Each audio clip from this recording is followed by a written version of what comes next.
Jaksa mulai selidiki dugaan korupsi proyek jalan 31 miliar di Inamosol, Seram Barat. Pembangunan jalan Rambatu Manusa di Kecamatan Inamosol, Seram bagian Barat atau SBB akhirnya dilirik Kejaksaan Tinggi Maluku. Mereka mulai melakukan penyelidikan dugaan penyelewengan anggaran dalam pembangunan jalan utama sepanjang 24 km itu. Kejati Maluku, Undang Mugopal, mengungkapkan telah menertibkan surat perintah dimulainya penyelidikan terhadap kasus di Bumi Sakamese Nusa itu. Mugopal menjelaskan, pembangunan jalan yang menggunakan anggaran sebesar 31 miliar dan dimulai sejak tahun 2018 itu hingga kini tak pernah terselesaikan, bahkan alami kerusakan lagi.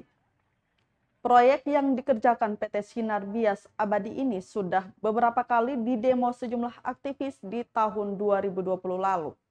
Mulai dari Aliansi Perjuangan Rakyat SBB hingga Lira Ambon. Bahkan sebelumnya akibat susahnya akses jalan dan sedikitnya transportasi yang lewat, sejumlah guru di Inamosol harus menempuh perjalanan lebih dari 5 jam berjalan kaki untuk menuju ke Kairatu demi mendapatkan pelatihan mengajar. Mugopal mengungkapkan akan mulai menyelidiki dan memanggil sejumlah saksi terkait pembangunan jalan tersebut.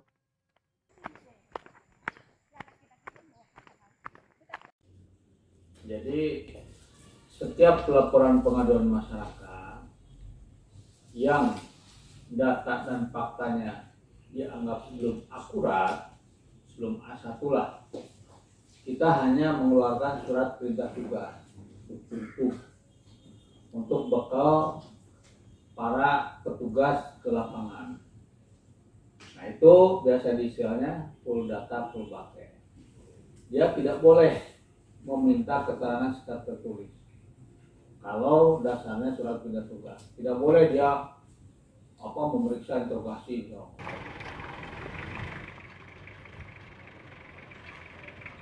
Terima kasih sudah nonton.